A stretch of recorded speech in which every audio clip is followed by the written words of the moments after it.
Hi, നിങ്ങളെല്ലാവരും ജീവിത വിജയം ആഗ്രഹിക്കുന്നവരല്ലേ? അതിലേക്കുള്ള 3 പ്രധാന സ്റ്റെപ്സ് നമുക്ക് നോക്കാം. ഇത് കേൾക്കൂ. രമേശ് ഒരു ഫൈനൽ ഇയർ ഡിഗ്രി സ്റ്റുഡൻ്റ് ആയിരുന്നു. പഠിച്ച് വളരെ നല്ല ജോലി നേടണമെന്ന് അവന് ആഗ്രഹമുണ്ടായിരുന്നു. പക്ഷേ അവന് പൊതുവെ ടെൻഷൻ കൂടുതലുള്ള സ്വഭാവമായിരുന്നു. അതുകൊണ്ട് തന്നെ നല്ല മാർക്ക് വാങ്ങാൻ കഴിഞ്ഞിരുന്നില്ല. അവൻ വളരെ ദുഃഖിതനായി. അവരുടെ ഗ്രാമത്തിന്റെ അതിർത്തിയിൽ ഒരു വളരെ പ്രായമായ ഒരു സന്യാസിനി താമസിച്ചിരുന്നു. രമേശ് അവരെ പോയി കാണാൻ തീരുമാനിച്ചു. സന്യാസിനി വളരെ വാത്സല്യത്തോടെ രമേശിനെ സ്വീകരിച്ചിരുത്തി. അവന്റെ പ്രയാസങ്ങൾ വളരെ ക്ഷമയോടെ അവർ കേട്ടിരുന്നു. അല്പം ഒന്ന് ആലോചിച്ച ശേഷം അവർ പറഞ്ഞു, മകനെ, ഞാൻ നിനക്ക് 3 കാര്യങ്ങൾ പറഞ്ഞു തരാം. 1, നീ നിന്റെ കടമ ചെയ്യുക. അതിന്റെ ഫലത്തെക്കുറിച്ച് ചിന്തിക്കരുത്. നീ നിന്റെ സർവ്വ കഴിവുകളും ഉപയോഗിച്ച് ഹാർഡ് വർക്ക് ചെയ്യുക. അത് നിനക്ക് വളരെ ഭംഗിയായി ചെയ്യാൻ കഴിയും. പക്ഷെ അതിന്റെ റിസൾട്ടിനെ കുറിച്ച് ചിന്തിച്ച് നീ ഒരിക്കലും സമയം കളയരുത്. അത് എന്തുമായിക്കൊള്ളട്ടെ. ഉദാഹരണത്തിന്, നീ ഒരു പരീക്ഷയ്ക്ക് തയ്യാറാകുന്നു എന്ന് വിചാരിക്കുക. നീ വളരെ ഉത്സാഹത്തോടെ ഹാർഡ് വർക്ക് ചെയ്യാൻ ആരംഭിക്കുന്നു. നിശ്ചയദാർഢ്യത്തോടെ കഠിനാധ്വാനം ചെയ്യുന്ന നിന്റെ മനസ്സിലേക്ക് പതുക്കെ ഒരു സമ്മർദ്ദം ഇരച്ചു കയറി വരുന്നു. എനിക്ക് നല്ല മാർക്ക് കിട്ടുമോ? പരീക്ഷകൾ ബുദ്ധിമുട്ടുള്ളതാകുമോ? അപ്പോൾ നിന്റെ ഇമോഷണൽ ബ്രെയിൻ ടെൻസ്ഡ് ആവുകയും ലോജിക്കൽ ബ്രെയിനിന് കൺട്രോൾ നഷ്ടപ്പെടുകയും ചെയ്യും. ഇത് നിന്റെ എനർജിയെ വളരെയധികം നശിപ്പിക്കുന്നു. മാത്രവുമല്ല, നല്ല മാർക്ക് കിട്ടിയില്ലെങ്കിൽ ഈ ചിന്തകൾ നിന്നെ നിരാശയിലേക്ക് തള്ളിയിടുകയും ചെയ്യും. അതുകൊണ്ട് ഞാൻ പരാജയപ്പെട്ടാലോ എന്ന നിന്റെ ബ്രെയിൻ നിന്നോട് ചോദിക്കുമ്പോൾ നീ നിന്നോട് തന്നെ തിരിച്ചു ചോദിക്കുക, എന്താണ് എൻ്റെ കൺട്രോളിലുള്ളത്? നന്നായി ഹാർഡ് വർക്ക് ചെയ്യുക, അല്ലേ? അത് നല്ല സിസ്റ്റമാറ്റിക് ആയി ചെയ്യുക. നന്നായി ഉറങ്ങുക. വിജയത്തിനാവശ്യമായ എല്ലാ കാര്യങ്ങളും നല്ല ആത്മാർത്ഥതയോടെ ചെയ്യുക. ഇതെല്ലാം ഞാൻ തനിയെ ചെയ്യേണ്ടതാണ്. പക്ഷേ പരീക്ഷയ്ക്ക് എന്തു ചോദിക്കും, എങ്ങനെ ചോദിക്കും, വിഷമമുള്ളതായിരിക്കുമോ എന്നത് നിന്റെ കൺട്രോളിൽ വരുന്ന കാര്യമല്ല. പിന്നെ അതിനെക്കുറിച്ച് ചിന്തിച്ചിട്ട് എന്ത് കാര്യം? അത് നീ വിശ്വസിക്കുന്ന ഈശ്വരന് അല്ലെങ്കിൽ യൂണിവേഴ്സിന് വിടുക. അപ്പോൾ നിന്റെ ബ്രെയിനിൽ എന്തു സംഭവിക്കും? ടെൻസ്ഡ് ആയിരിക്കുന്ന ബ്രെയിനിന്റെ ഇമോഷണൽ പാർട്ട് സ്ട്രെസ് കുറഞ്ഞ് കാമാകും. അപ്പോൾ നിന്റെ ലോജിക്കൽ ബ്രെയിൻ കൂടുതൽ ആക്റ്റീവ് ആകും. അപ്പോൾ 100% ഊർജ്ജസ്വലതയോടെ നിനക്ക് വർക്ക് ചെയ്യാൻ സാധിക്കും. അതായത് പ്രവൃത്തിയിൽ മാത്രം ശ്രദ്ധ കേന്ദ്രീകരിക്കുക. അതിൻ്റെ റിസൾട്ടിനെ കുറിച്ച് ചിന്തിക്കാതിരിക്കുക. എപ്പോഴും നമ്മൾ അവലംബിക്കേണ്ട ഒരു രീതിയാണിത്. ഈ രീതി നീ എന്നും പ്രാക്ടീസ് ചെയ്യുക. അപ്പോൾ നീ ഇമോഷണലി കൂടുതൽ സ്ട്രോങ് ആയ ഒരു പേഴ്സൺ ആകും. ഏത് പ്രതിസന്ധിയിലും തളരാത്ത ഒരു വ്യക്തിയായി നമ്മെ ഉയർത്താൻ ഇതിന് സാധിക്കും.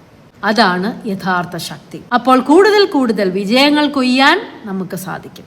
2ാമത്തെ കാര്യം, വിജയങ്ങളെയും പരാജയങ്ങളെയും ഒരുപോലെ സമീപിക്കാൻ സാധിക്കണം എന്നതാണ്.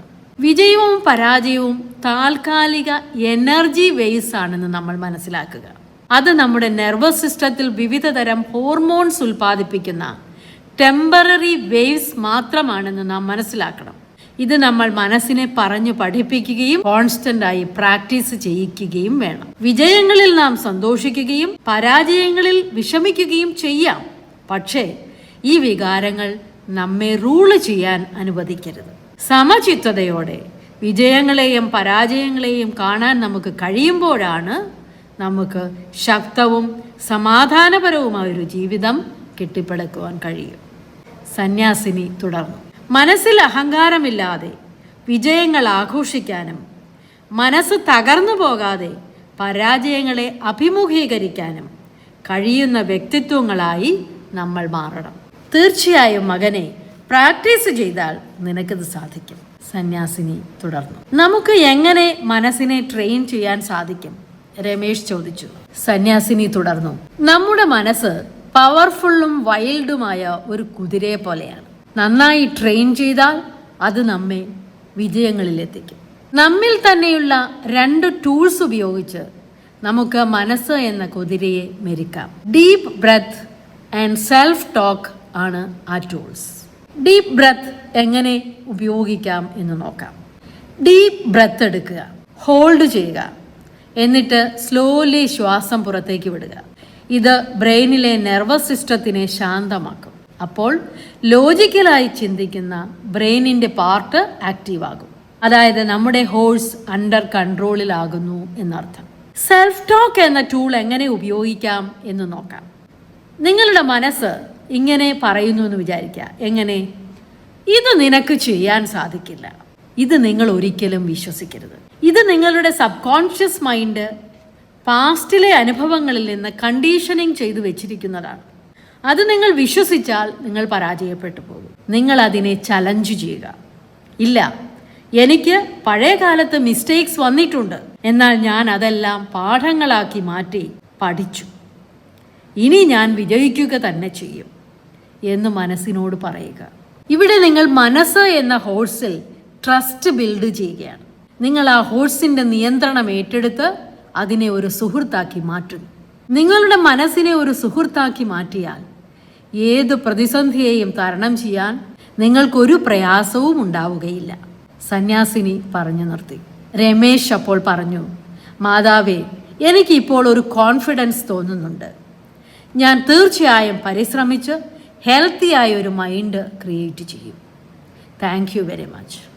Thank you for watching from RVG Insights.